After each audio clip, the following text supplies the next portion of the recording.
In 1598, before a crucial battle, a master asked his most talented student a question. "Renjiro, your technique is perfect. Tell me, how long can you fight at full power?"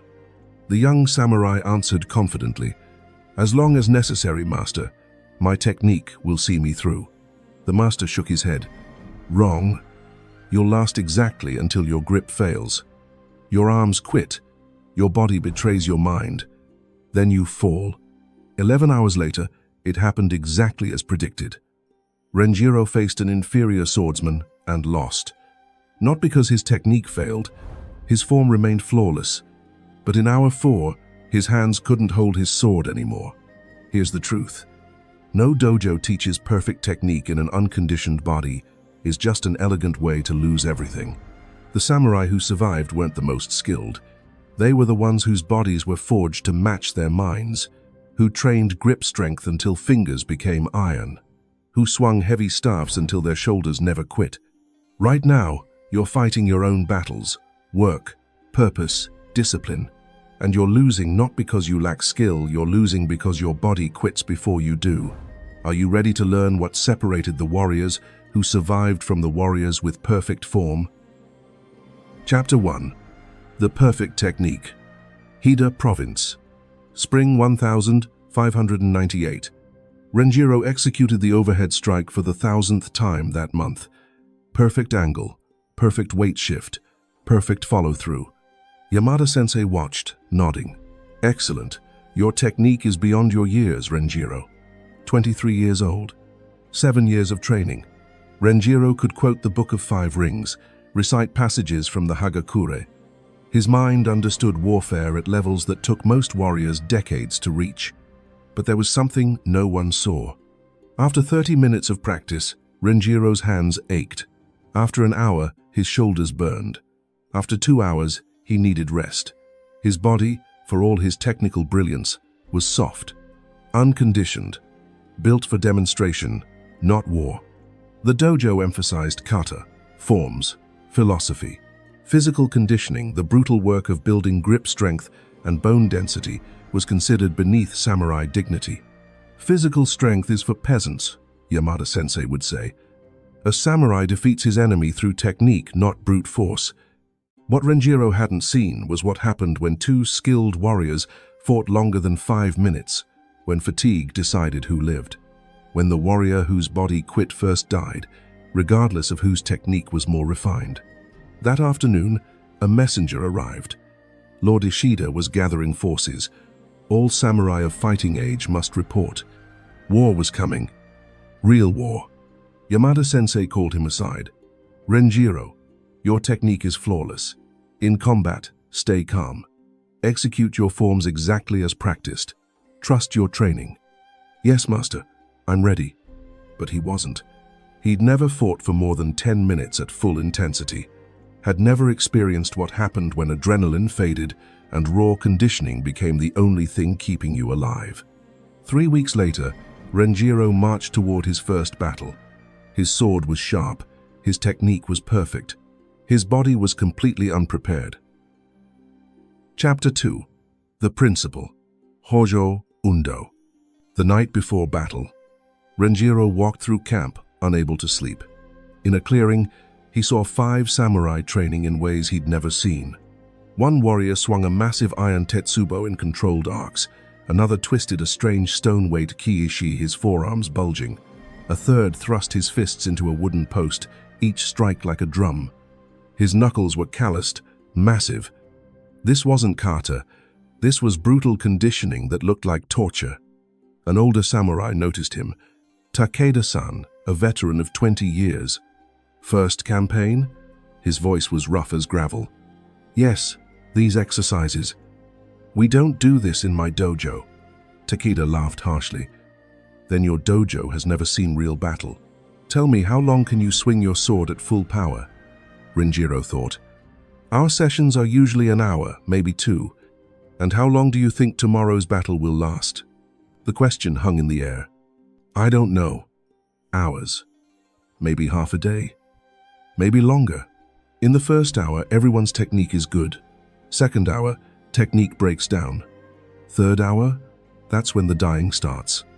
Not from bad technique, because bodies quit, grips fail, arms won't lift. He gestured to the warriors. This is Hojo Undo Buju Windong.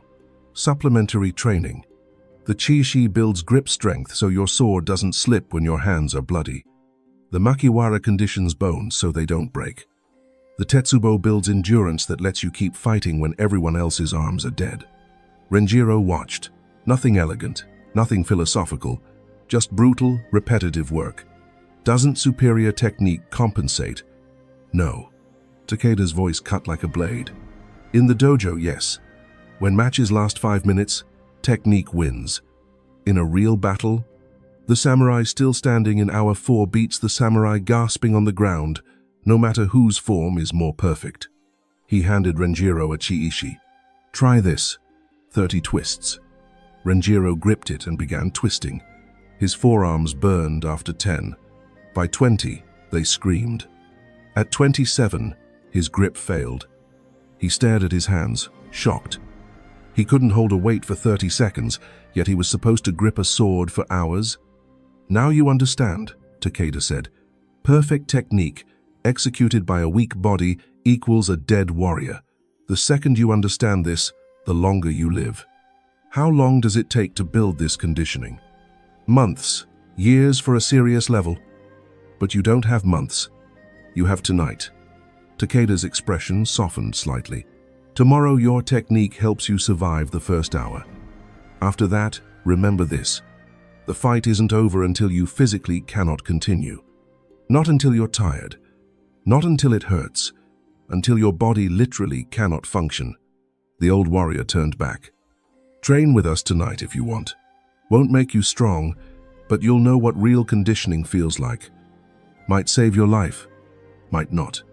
Renjiro looked at his hands, then at the warriors training, then at the camp, others prepared in traditional ways. For the first time, he wondered if his 7 years had prepared him for the wrong kind of battle. He picked up the kiyoshi.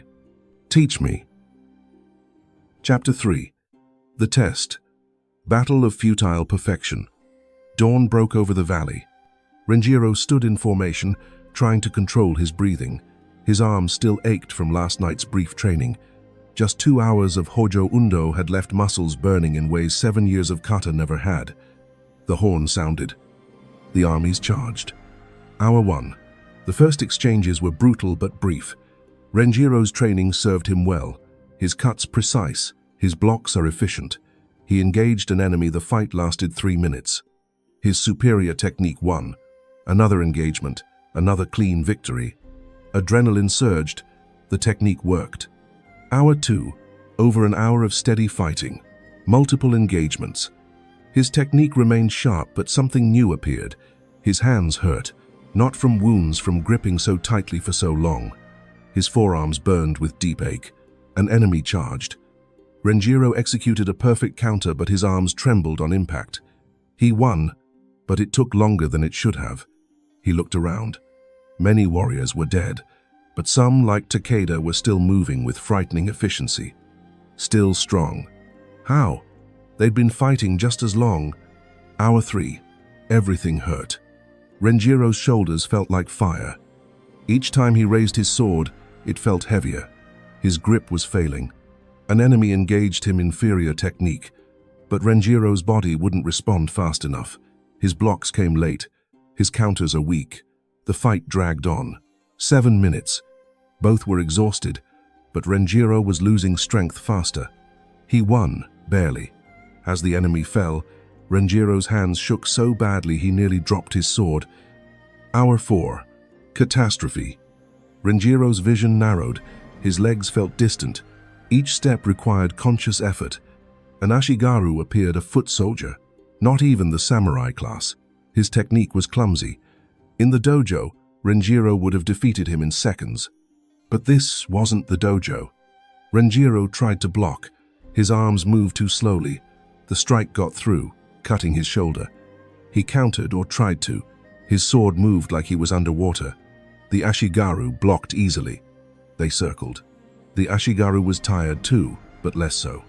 Years of farm work had built endurance. Renjiro's kata practice never developed. Renjiro attempted an overhead strike, the same technique he'd performed perfectly thousands of times.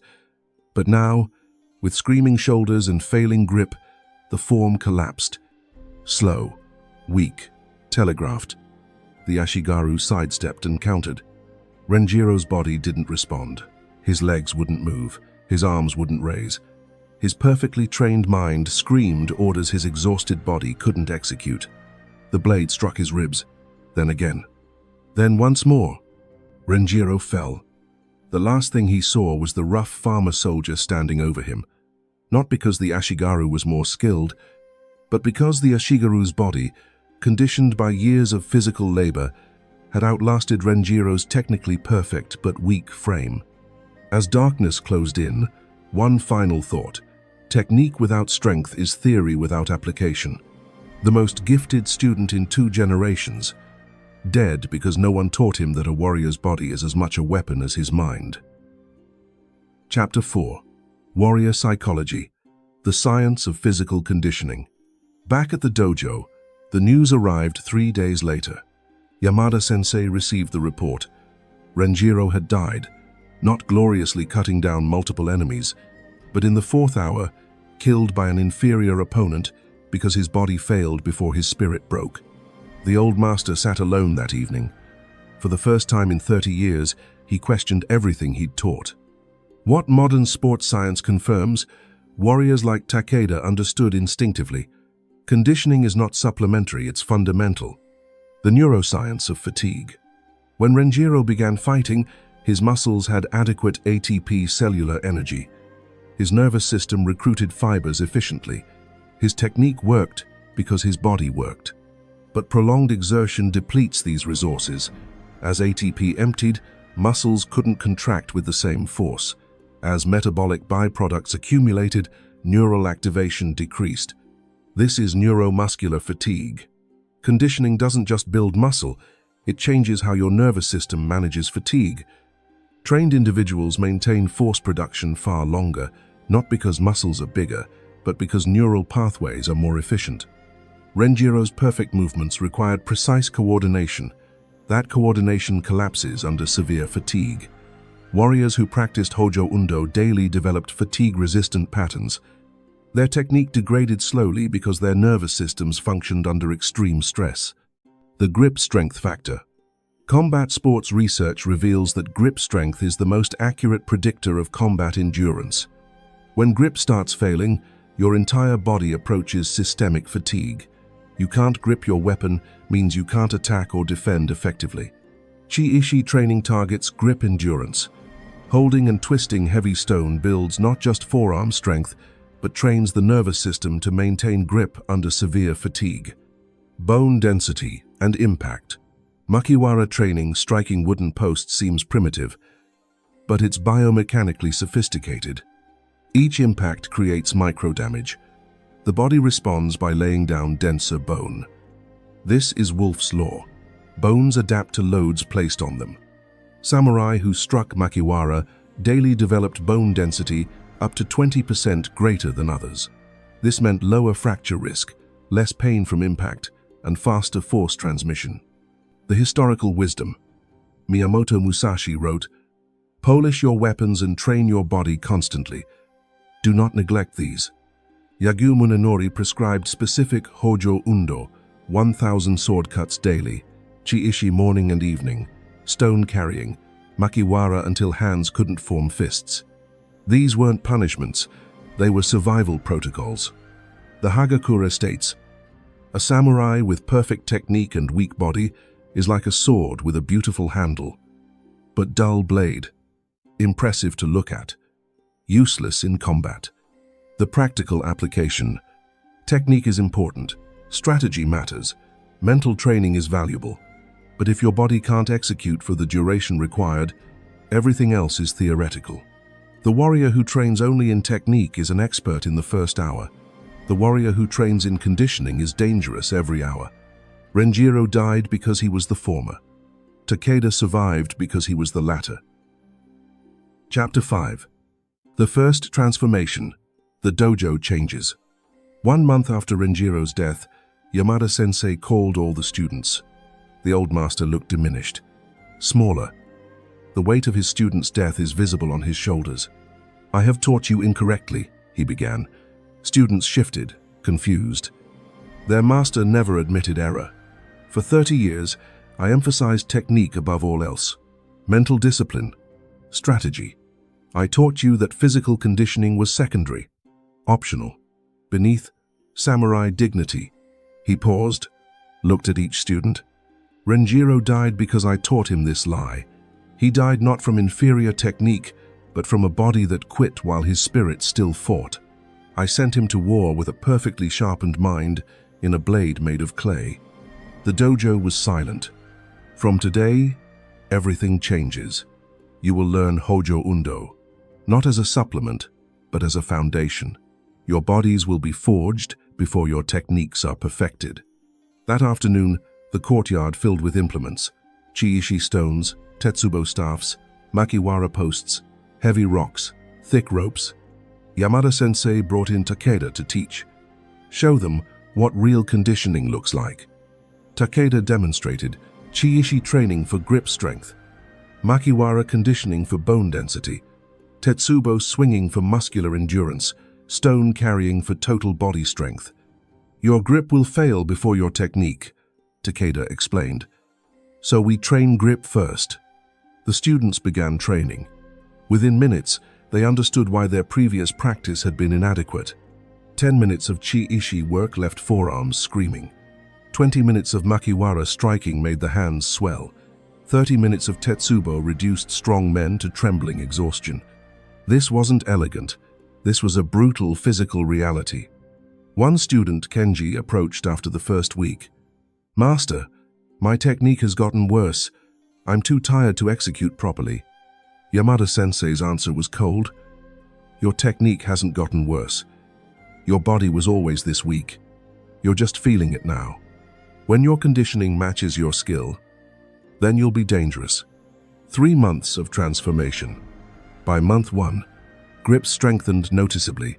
Swords felt lighter. By month 2, endurance increased dramatically. 3 hours of practice instead of 1. By month 3, bodies looked different, harder, leaner, hands calloused and powerful. But more importantly, their technique became dangerous. Not because forms changed, but because bodies could now execute those forms at full power for an extended duration. Kenji faced a visiting samurai ina demonstration. The visitor was older, more experienced, and technically superior. The match lasted 23 minutes. By minute 15, the visitor's technique degraded, arms heavy, blocks slow. At minute 20, he could barely lift his sword. Kenji was tired too, but his conditioning meant he could still function. His technique wasn't as refined, but it didn't need to be. The visitor's body had quit. Kenji hadn't. Kenji won, not through superior skill, but through superior conditioning. Afterward, the visiting samurai asked, "What changed?" Yamada-sensei's answer was simple. "We buried a student who had perfect technique and a weak body. Now we build strong bodies that can execute imperfect technique for hours." The second one wins battles. Chapter 6. Deep Training. The Advanced Forge. 6 months into the new regimen, Advanced Hojo Undo began. Basic conditioning Bua Ilt Foundation. Now came specialization. The 4 pillars. 1. Grip endurance. Chi-ishi. Twisting 50 reps. Each angle. The thick rope hangs to failure. Rice bucket hand training 10 minutes daily. Hanging from branches with increasing duration. Kenji's hands transformed. His grip became so powerful that he could feel enemies' weakness through sword contact. 2. Striking power. Makiwara progression, light strikes 200 daily months, 1 to 2. Medium 500 daily months, 3 to 4. Full power 1000 daily months, 5 to 6. Advanced, strike until hands can't form, fists, rest, repeat. Knuckles became visibly larger. Bone density increased. Pain decreased even as power increased. 3. Muscular endurance. Tetsubo training basic swings 100 daily, complex patterns 300 daily, full kata with 40-pound tetsubo 500 swings. This built shoulder endurance for hour 5 combat effectiveness. 4. Total body power. Stone training. Lift and carry increasing weight weekly. Throw for distance. Hold overhead for time. Walk while carrying. Created strength for fighting in armor, carrying wounded, and maintaining effectiveness under load. The integration. Full training schedule 4 to 5 days weekly. 5 a.m. Chiishi, 30 minutes. 6 a.m. Makiwara, 30 minutes. 7 a.m. Sword kata 1 jar. 9 a.m. Tetsubo, 45 minutes. 11 a.m. Stone carrying 30 minutes. 2 p.m. Full sparring, 2 hours. Students now maintain combat effectiveness for 4, 5, or 6 hours. The technique under fatigue degraded far less. One student, Daichi, documented his journey. Month 1. Everything hurts. I question if necessary. Month 3. Calluses formed. Strength increased. I see why this matters. Month 6. I am different. My body feels like a weapon. When I spar, I know my technique will work because my body won't quit. Month 9. Fought 4 hours straight. Still strong at the end. This is what Renjiro needed. Takeda explained to advanced students, Hojo Undo is forge work. You are the sword. The ki-ishi is the hammer. The makiwara is the anvil. The tetsubo is the fire. The stone is the test. When a swordsmith forges a blade, he folds steel, hammers out impurities, and creates layers that make the blade strong and flexible. This training does the same to your body. Weak parts fail under pressure, strong parts become brittle. But conditioned parts tested, broken, repaired, tested again, these don't fail. They adapt, they endure, they last. The students now understood what Renjiro died without learning. A warrior is a complete weapon system, where body, mind, and spirit are equally developed. Weakness in any area means death when pressure exceeds capacity.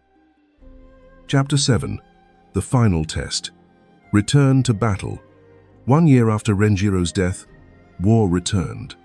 Kenji stood in formation, but unlike Renjiro a year before, his body was ready. Truly ready. His hands held the sword with relaxed power. His shoulders felt loose, capable. His sis-ore is solid. His legs are stable. He'd spent the year being forged.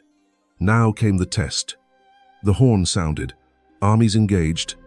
Hour 1. Kenji's conditioning revealed itself immediately. While other warriors fought with desperate intensity, Kenji fought with controlled efficiency. First engagement, 2 minutes. Clean victory. Afterward, he felt strong. Ready for more. Hour 2. This is when warriors without conditioning began degrading. Technique sloppy, movements slower. Kenji noticed something remarkable. He wasn't tired yet. His ki-ishi training meant a solid grip. His makiwara conditioning meant impact didn't hurt. His tetsubo work meant his shoulders still functioned. He engaged an enemy who was clearly skilled, but the opponent's body was failing. Kenji just maintained pressure until the enemy's conditioning failed. 3 minutes. Victory. Hour 3, where Renjiro had died. The third hour, when bodies quit. Kenji looked around. Bodies everywhere. Many were killed not by superior opponents but by their own fatigue. Warriors whose grips failed. Warriors whose perfect dojo technique crumbled when unconditioned bodies quit. Kenji engaged enemy after enemy. His technique wasn't perfect anymore. Fatigue affected everyone. But his body still functioned. His strikes still had power. An enemy samurai older, experienced faced him. The veteran's technique was sophisticated, decades of refinement, visible. But the veteran's body was tired, old, unconditioned. They fought for 7 minutes. The veteran's skill kept him alive. But Kenji's conditioning meant he maintained pressure without respite. Eventually, the veteran's grip failed. His sword dropped. Kenji could have killed him. Instead, he bowed and moved on.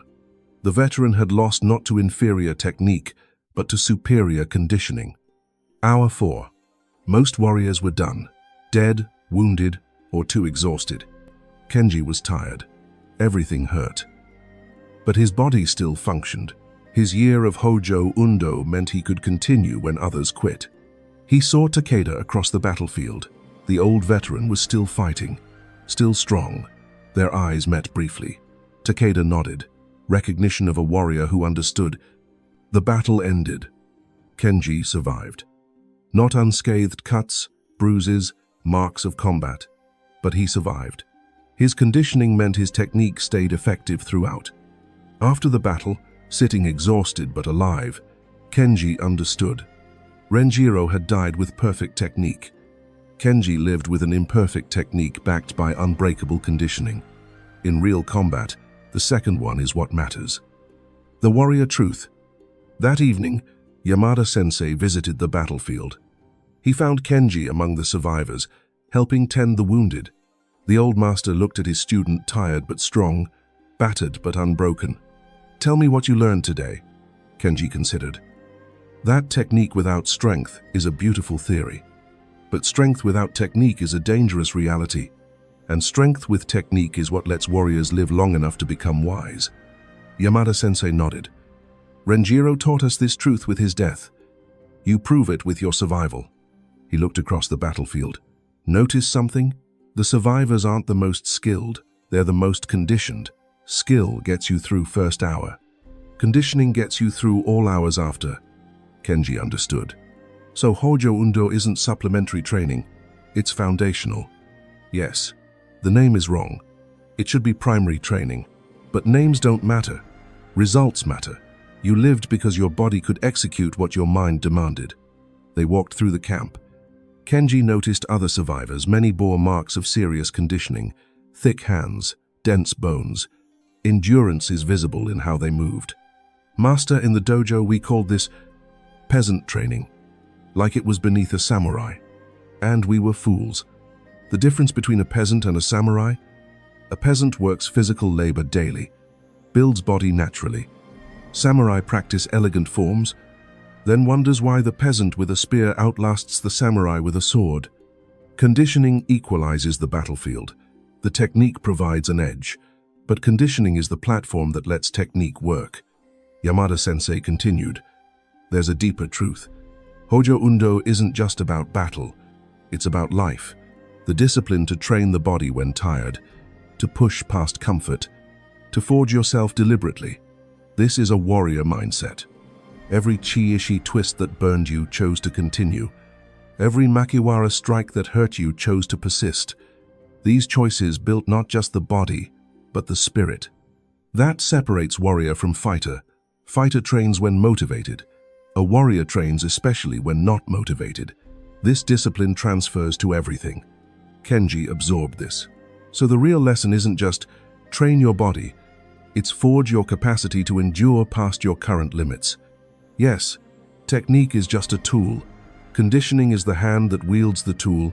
Spirit is will that commands the hand. All three must be forged. Neglect one, die unnecessarily. The old master looked at Kenji with something like pride. You lived today. More students will live because we learned.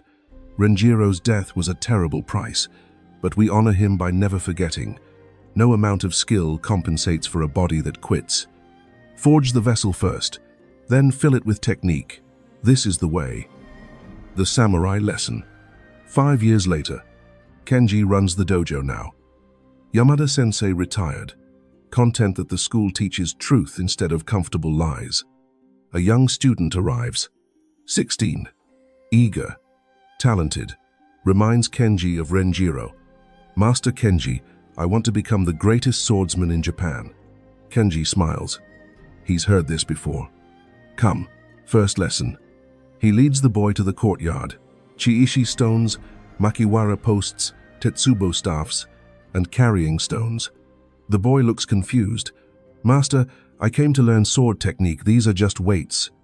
Yes, and this is where you begin. Pick up that chi-ishi. Show me 30 twists. The boy tries. Fails at 23. Do you know why you failed? Because I'm weak? No. Because your body hasn't been forged yet. Weakness is temporary, but an untrained weakness that believes it's ready for battle, that kills people. Kenji sits, gestures for the boy to join. Let me tell you about a samurai named Renjiro, the most talented student this dojo ever seen. Perfect technique, brilliant mind. Dead at 23, because no one taught him what I'm about to teach you. The boy's eyes widen. Every warrior who walks through that door wants secret techniques, hidden knowledge. But here's the truth. The secret is there is no secret. It's just brutal, unglamorous physical conditioning sustained over years. That's what separates survivors from corpses. Kenji stands, picks up the chiishi. You'll start here. Every morning. Every evening. For 6 months minimum. Your hands will bleed. Your muscles will scream. You'll want to quit. And here's what I'll tell you. This saved my life. This killed Renjiro through its absence. Choose which story you want to live. He hands the boy the stone weight. Welcome to the dojo. Welcome to the real warrior path. It's not the one in stories. It's harder, less elegant, more painful. But warriors who walk it survive. Warriors who skip it die with perfect form. The boy grips the chiishi. Kenji sees a decision forming. If you stay, you'll become dangerous not because your technique is perfect, but because your body won't quit when technique gets tested. That's worth more than all the secret scrolls in Japan. The boy bowed deeply. When do we begin? Kenji smiled. You already have. Now 30 chiishi twists. When you fail, rest for 1 minute. Try again. Repeat until you succeed. The boy began. Kenji watched. Another student. Another chance to teach what Renjiro never learned. Forge your body. Then your technique matters. In a real battle, the warrior still standing beats the warrior with perfect form lying on the ground. Welcome to the forge. Let's train together.